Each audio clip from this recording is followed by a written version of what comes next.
Greetings, this is Peter Williams, and my book for this week is Buried Beneath the Baobab Tree by Adaobi, Tricia, and Nwaubani. It is an adult fiction book. It is a fictionalized account of the presence of Boko Haram in Nigeria in 2014. So again, the characters in this book are fictional, but the accounts and the things that happened to the women and the families in this book did happen to real people. And in fact, that's explained in an afterword by Viviana Maza. In the book, she actually goes over the actual events as far as they happened and how they relate to the book. And I also want to say I used an audiobook for this, so it was narrated by Robin Miles. And I also want to say before we go any further, the subject matter in this book is very intense. It is not a happy book by any means. So if you are sensitive to certain subjects as far as violence, you might not want to watch this video. So I am just giving you a notification that some of this subject matter it's not pleasant at all. So the overview of the book, the main character of the book is a young Nigerian girl named Yata. It begins the book with her talking about her family, living in poverty.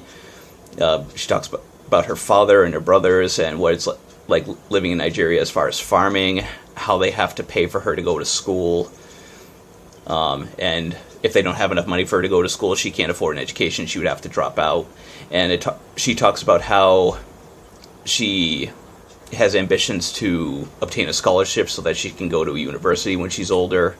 And, she has a very free-thinking personality. She is very intelligent, works hard to learn, which is not entirely common in Nigeria. Most women in Nigeria, they tend to focus on as far as getting married and, serving their husbands. But she has those ambitions.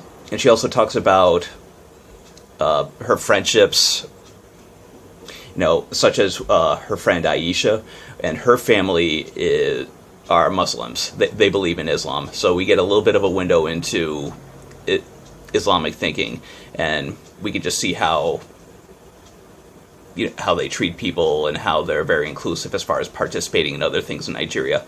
And as the story goes on, it does mention Boko Haram's presence and how they can hear on the radio and through word of mouth that there have been shootings in certain areas. Bombs have gone off, like they've used livestock livestock strapped with bombs and detonating them in towns. And as the story goes on, eventually she does get her scholarship. She does get accepted, and she's very excited to be accepted into university. But then Boko Haram actually come to her village.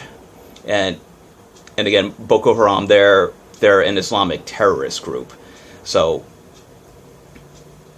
and as far as them coming to her village, they kill her father right on the spot. Her older brothers, they're killed. A lot of people are killed. And the women and the youngest children are kidnapped, because that was the rumors that women disappeared and they didn't know what happened. So she is kidnapped. She and her friends and people that she knows, they're transported by vans and they're brought into the forest where the Boko Haram hideout is. And the women are forced to convert to Islam, and those that don't are executed. And in fact, they bring out an old man and, pardon me, they bring out an old man and say, "Do you want this to happen to you?" And one of the Boko Haram, they actually cut the man's head off in front of these children, in front of these women, to prove that if you don't convert to Islam, this will happen to you. And in Yata's experiences, they're basically made into slaves. Those that are converted, they're forced to take lessons on the Quran and recite passages. Those that were previously married, they're not virgins, or they're older. At night, they are raped by the soldiers. And in fact, Aisha, Yata's friend, since she had been married, she was married to her husband. Her husband's now dead. He died in the attack, and she's pregnant. Since they saw that she's pregnant, they knew that she wasn't a virgin anymore, and so she was raped as well. And so eventually, after all their education is finished, then they've become, as they term, good Muslim women, and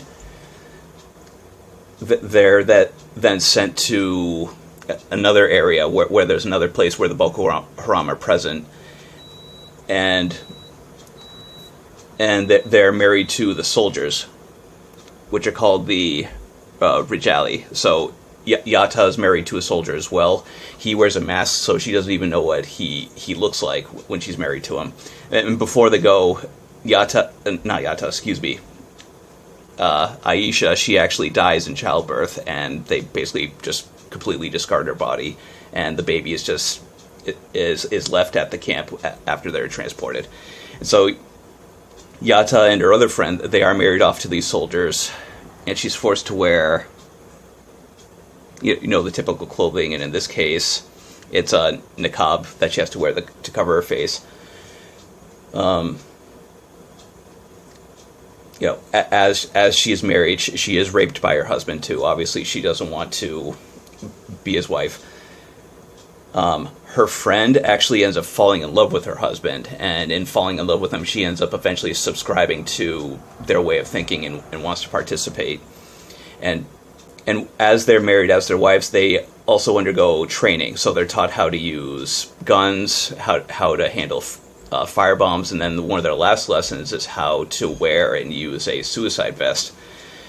And also during this time at night, Yata is watching her husband watch these videos on his laptop, and we're seeing videos of child soldiers, very young child soldiers, cutting people's throats. He watches the 9/11 attack as far as the two towers, and she doesn't believe in this. And she makes a lot of statements about Islam, and I'll discuss this later. But in discussing it with her friend actually betrays her and tells the Boko Haram what she was told, and then Yata basically ends up being treated as a pariah and ends up getting beaten by her husband. And her husband is actually very proud of her, so he actually asks her to be a part of the jihad. So she ends up being the one to lead the attack and is given the suicide vest, and she's sent off to help fight.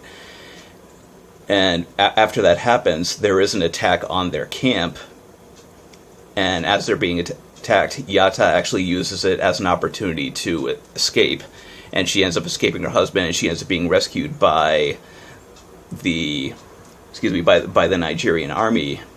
And after she's rescued, she does end up finding out that she's pregnant, and then she's interviewed by an American as far as her story, because she says that learning your story is going to help a lot of people get rescued, because a lot of other women were rescued at this time too. And after that happens, a pastor from her village actually ends up coming in, and they hug, and that's the end of the story. So she ends up being reunited with members of her family that are still alive. Now, as far as how this book relates to this week's topic, it does deal with Islamic culture. However, it's not in for lack of a better term, a true context of it, but it's in a context of terrorism. It's extremism. It's a radicalization of this, and I'll elaborate on that more too. It does give a lot of, through Yata's telling of the story, it does give a lot of examples as far as their practices, as I earlier mentioned, as far as strapping bombs to livestock. Women that are captured as slaves, once they're married, they're given new names. And again, they're still practically treated as slaves after they're married. They're forced to wear niqabs. And the Boko Haram, they see themselves as that they're righteous and everybody else are infidels. And basically, their goal is to make all of Nigeria, in their eyes, Islam or Islamic. And pardon me for one moment.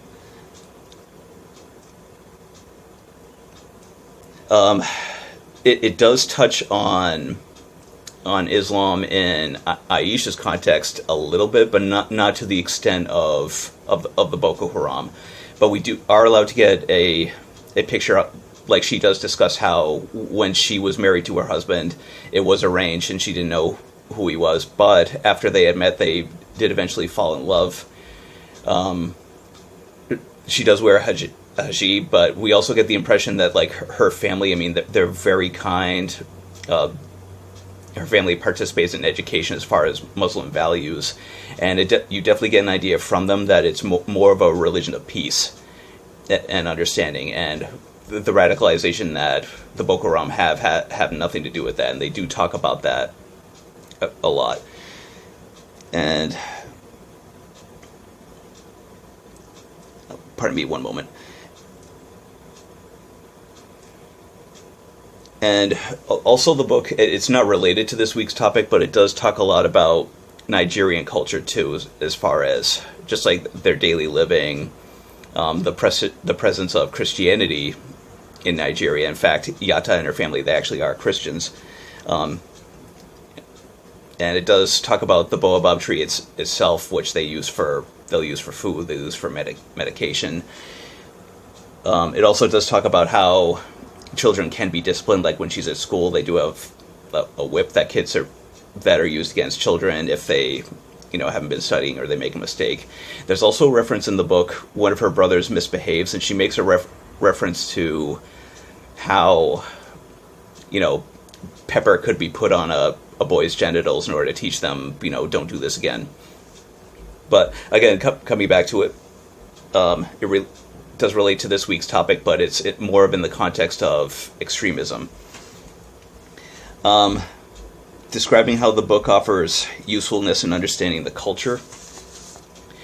I think this book is very good for that because, again, to stress, it's not an actual representation of Islam. It's a radicalization, and in fact, there's a quote from Aisha's character after she's raped and she's returned to the rest of the girls, where she keeps repeating, "This is not Islam."